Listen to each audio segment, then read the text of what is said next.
Research to practice. New research on helping children develop positive racial identities. Through extensive research, we know that many children in urban environments, particularly children of color and children living in poverty, are disproportionately less successful in school than their white and more affluent peers. There's a research done on it that highlights how societal and institutional racism play a role in denying children of color the opportunities needed to thrive in school, and how helping children develop positive racial identities, particularly at very young ages, can help them overcome some of the systematic obstacles and experiencing academic practices. It's important to help children develop positive racial identities, particularly at young ages. So I want you to think for a moment just on what you can do to help children create a positive identity.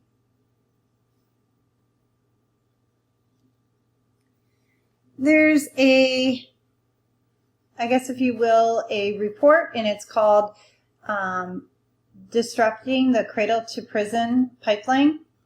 And this all stems from that systematic and institutional factors that have been put into place for children of color and those of low income. And they came up with 10 routes, if you will, of the pipeline that disproportionately impact children of color. And there were the school funding disparities, which we know is really big. We know that funding is tied to academic scores on tests, standardized testing, and things like that. Some schools can afford to get children laptops, while other schools can't even afford new or current books, right? So that funding really makes a difference in making sure that all children have the most current and relevant technology and information. And then second, it talked about is application of subjective get tough school disciplinary practices. Instead of nurturing the children, as has been mentioned before, they really have got like suck it up kind of attitude. And when these children really need a lot of nurturing and understanding as to where they're coming from and why they're acting the way they are. Inadequately trained teachers. I think it would be very difficult for a teacher that doesn't have any kind of background or extensive professional development to be able to be working with a population that they don't understand. They would definitely need to have that training. And criminalized school facilities is another one. We have all seen different documentaries and things on TV that talk about the facilities that these children are in, peeling paint, rotted floor. There's multiple rooms where they can't even be used. No air and no heat at all. Roofs leaking. I mean, just the facility itself is not inhabitable for anybody, but yet we still have children in these school facilities. And unequal access to prenatal services, early childhood education, and mental health care. We know that research has already told us that if they have all of those foundational things, great prenatal service, early childhood education, and mental health care, they can grow from that. If they have a solid foundation in those areas, they can grow. But in most of these areas, they do not have access to any of these, if little at all. And it was another state that they had, a statistic they had found was that black preschoolers were 3.6 times more likely to be suspended from school than their white peers. That is something that is because, as we've addressed before in other chapters, is that people don't understand, the professionals that are working with children in this area don't understand the kinship bonds and understand when they act out, why are they acting out? What is the purpose or the reason behind it?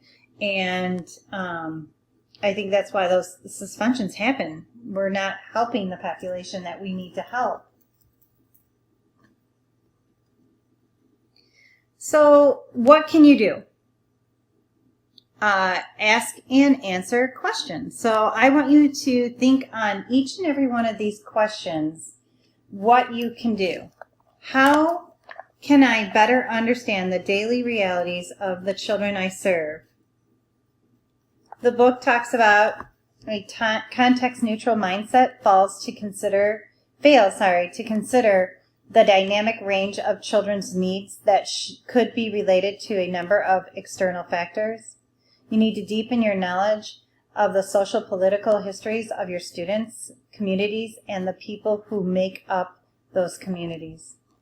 Second question, how can I build on the assets that children already possess? Well, you need to reframe your deficit perspective and take an assets-based approach. Flipping your mind the way you see children and the way you think about children greatly will impact them. It is essential not to make assumptions about children and really make those genuine connections. Connections not only with the children, but with their families as well. We have to, everything that we are applying and thinking about this in terms of children, we have to apply this to our families as well. The families that we serve, not only the ones that come into our school, but also into the communities as well. And the third one, how can I honor, validate, and enhance children's racial identities? You want to encourage children to take pride in their racial history. You must intentionally disrupt any of your own thoughts and practices that contribute to sustaining educational disparities. Expanding your racial awareness by recognizing your own race and potential assumptions and implicit biases that you might hold. You need to really do the work to make sure that you understand where you're coming from, you understand where the children are coming from, and that you look at not only the children but the families, your administration, everything as an asset base. Everybody has something to contribute to the classroom, to the school, to the program, to the community, and you need to be looking for that. You want to make sure that you're doing it. We can overcome these systematic barriers to educational success for children of color, but we must do the work. Take time to reflect on these questions and what has been mentioned in this section, and I look forward to hearing more about what you're going to do.